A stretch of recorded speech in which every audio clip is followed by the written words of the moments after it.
दुनिया में आप लोगों को खुश नहीं कर सकते, और दूसरी बात क्या, लोग दुनिया में आपको खुश नहीं कर सकते। तीसरी बात क्या, इंसान को सिर्फ अल्लाह ही खुश कर सकता है, मुझे जो लगता है। नेमत है उसके अंदर अगर आपको कोई ऐसे लोग मिल जाएं जो आपका जानते हो, आपको समझते हो, आपके दर्द, प्यार, मोहब्बत, एहसासात, अंदर की साइकोलॉजी को समझते हो और उसको रिगार्ड रखते हो, बड़ी बात है, वरना मिलेगा नहीं आपको ऐसा। मैं यहाँ से सबको अच्छा लग रहा हूँ, पास आऊंगा, आप मेरे पास आएंगे, हम दो बर्तन है कहीं ना कहीं खड़क जाएंगे आपस में। दिस इज ह्यूमन लाइफ, इंसान। और वो मतलब हम में वो चीज नहीं रही है, वो जो पहले जमानों में होती थी और आज भी कुछ जगहों पर है, कि जो ये जो सेल्फ बॉन्डेज है ना इंसानों का, इंसान से बगैर मकसद और लॉस के जो ताल्लुक है, बगैर किसी मकसद के ताल्लुक, ये मर गया।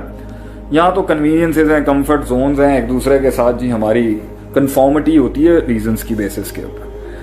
जब हम वैसे एक दूसरे के साथ जुड़ेंगे ना कि हाँ यार इंसान है यार, समझें एक जात है, तो आप सबके साथ कनेक्ट करना चाहेंगे, तो वो एक माइंडसेट है जहाँ कौमें कुछ बनती हैं। ये हो कि जी मैं जाऊँ कहीं भी जाके बैठ जाऊँ, किसी से भी बात शुरू, हर इंसान में कुछ ना कुछ मिल जाएगा आपको। तो पहली बात यहाँ पर यह है, लोग ना किसी को कुछ दे सकते हैं ना आप लोगों को कुछ दे सकते हैं। दूसरी बात यहाँ पर यह है कि आपने अगर किसी ने आपका दिल दुखाया और भीख आप मांग रहे हो, तो पहली बात ये तो सवाल ही उल्टा है, दिल भी उसने दिखाया और भीख भी आप मांग रहे हो। तो ये एक नफ्सियात का वो फेज होता है जब इंसान ना अपने आप को जो है ना वो दुनिया का मारा तरीन शख्स और ऑलवेज सेल्फ पिटी जिसे कहते हैं।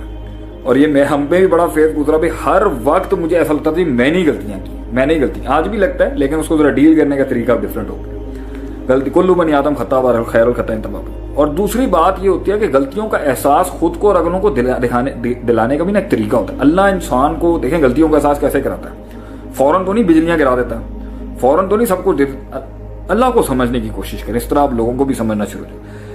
कभी कभी अगले ऐसे जोबन में जा रहे होते हैं कि उन्हें अपनी हरकतों का ना पता नहीं चल रहा होता कि वो क्या कर रहे हैं। और मैं अपनी जिंदगी के तजर्बों से बता रहा हूं, बड़ी बड़ी जो है जंगें ली हैं हमने जिंदगी के अंदर, सदियां लगती हैं लोगों को समझाने के लिए।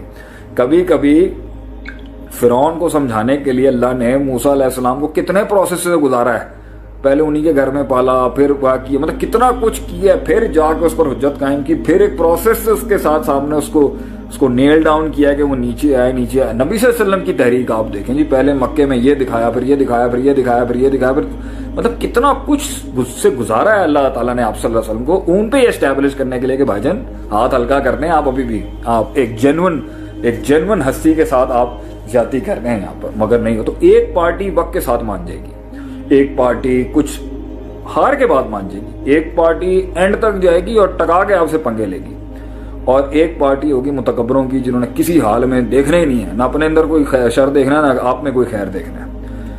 एक पार्टी वो अल्लाह के अज़ामों से बर्बाद हो जाएगी, और एक वो होंगे जिनसे आपको जंगें लड़के आपको उन्हें एहसास दिलाना पड़ेगा कि आप गलत थे। वो कौली जंग भी हो सकती है और जिस्मानी जंग भी हो सकती है। बहरहाल एक वक्त। और दूसरी बात ये, इंसानों को ये जो भीख मांगने का भी जो कॉन्सेप्ट है ना, मतलब ये अल्फाज अच्छे हैं यार, अल्लाह की खातिर माफ कर दे, मैं तुझसे अल्लाह के लिए माफी, मैं आज पूरी कौम से कहता हूँ जी मुझे अल्लाह के लिए माफ कर दें जी, हो गई होंगी मुझसे गलतियां, मुझसे जितने नाराजगी मैं उनसे भी कहता हूँ जी मुझसे गलतियां मुझे माफ करते हैं, ठीक है जी, दानिस्ता गैर दानिस्ता जो भी हो। अब इससे ज्यादा आप पैरों पे क्यों पड़े किसी के, ये अल्लाह के। अब सुने कुरान की आयत, अल्लाह क्या कहते हैं, इस तरह से जो भीख मांग रहे हैं ना, ये हक अल्लाह का है। वमन यगफिरुज़्ज़ुनूबा इल्लल्लाह, कुरान की आयत, कौन बख्श सकता है गुनाहों को, कौन बख्श सकता है गुनाहों को सिवाय अल्लाह के। तो भीख किससे मांगनी चाहिए, हमें अल्लाह से मांगनी चाहिए, और उम्मीद किससे रखनी चाहिए, अल्लाह से रखनी चाहिए। लोगों के साथ मामले अच्छे रखें, मगर वकार भी रखें अपना, उस वकार में तकब्बुर में भी नहीं जाना, और उस वकार के अंदर बिल्कुल भिखारी भी नहीं बन जाना। वब्तगी बैना ज़ालिका सबीला, मामलात को हैंडल करने के लिए बीच का रास्ता अपनाया जाता है, और उसके अंदर एक लेवल पे अगर वो नहीं मानता, या आपने मांगी उसने माफी नहीं दी, उसने मांगी आप नहीं दे रही, दोनों मसलों के अंदर मेरा सवाल ये है, जिंदगी कुछ अरसे में खत्म हो जाएगी। लंबी तो है, एक लिहाज से बहुत लंबी है, उमर बिन अब्दुल अजीज कहते हैं एक लिहाज से जिंदगी बहुत लंबी है, एक लिहाज से बहुत छोटी है। बहुत छोटी ऐसी है कि वलिकुल्ली उम्मतिन अजल फैदा जा अजलुहा ला यस्ताखिरुन मिनहुम साअतुन वला यस्तक़दिमुन। अल्लाह कहता है कि हर कौम का मुकर्रर वक्त है, जब उसने आना है वही खत्म हो जाना। और एक लिहाज से जिंदगी लंबी है, उम्मीद है लंबी होगी, और उसके अंदर मसाइल होंगे, वो एक दिन में तो खत्म नहीं होने। तो इन दोनों एस्पेक्ट्स को सामने रखते हुए आप यही कह सकते हैं भाई अल्लाह के लिए माफ कर दे यार, अल्लाह के लिए माफ कर, जिंदगी छोटी है।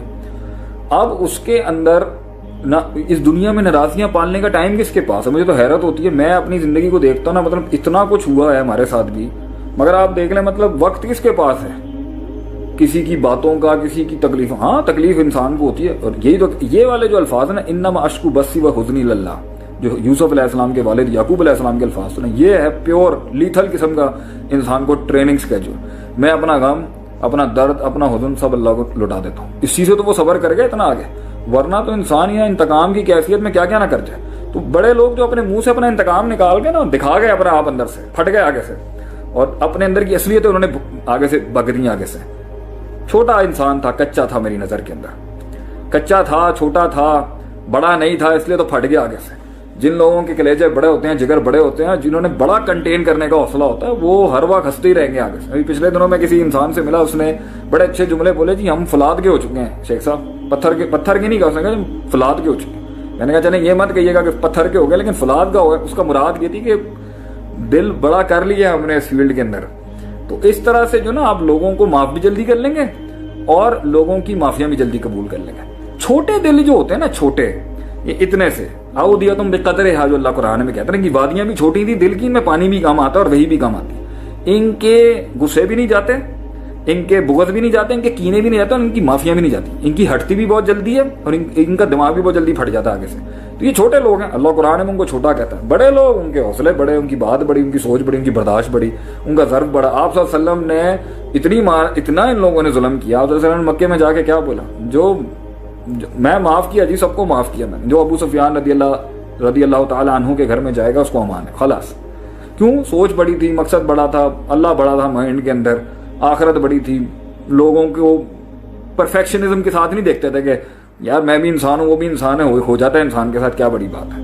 تو یہ چیزیں انسان کو نا دل بڑے کرتی ہے انسان کے. لیکن چھوٹے دلوں کے ساتھ جی بڑی ترقیوں کی بات نہیں ہوتی. پاکستانیوں, میری تو آپ لوگوں کو ریکویسٹ, دل بڑے ہونے چاہیے, سوچ بڑی ہونی چاہیے. چھوٹی چھوٹی چیزوں کے اوپر ہم اڑا کے پھینک دیتے ہیں, رد کر دیتے ہیں اگلے کا, تردید کرتے ہیں, حیثیت ہی کچھ نہیں. اور آج کل تو جو مزاج, جس سے میں خود بڑا لڑ کے باہر نکلا, ایک غلطی دیکھی یا 5 غلطیاں دیکھی یا 10 غلطیاں دیکھی, اڑا کے ہی پھینک دیں اگلے کو جی. پورا کوئی خیر ہی نہیں ہے اس کے اندر, پورا شر بن گیا جی وہ آگے سے.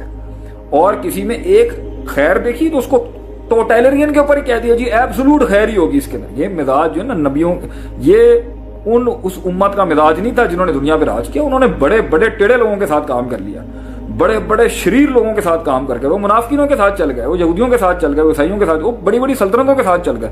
ہمیں تو یہاں مزاج کو چھوٹی سی چیز بری لگے بندہ ہی فارغ کر دو اگلے. یہ مزاجوں سے بھائی جان سلطنتیں نہیں بنتی, ریاستیں نہیں بنتی. اس کے ساتھ آپ کو بہت سے لوگوں کو لے کے چلنا پڑتا ہے, بہت کچھ پینا پڑتا ہے, بہت کچھ برداشت کرنا پڑتا ہے, اور بہت کچھ اپنے اندر ضبط رکھنا پڑتا ہے. کیوں؟ جمی تر مفاد کے لحاظ سے, بڑے خیر کے لحاظ سے.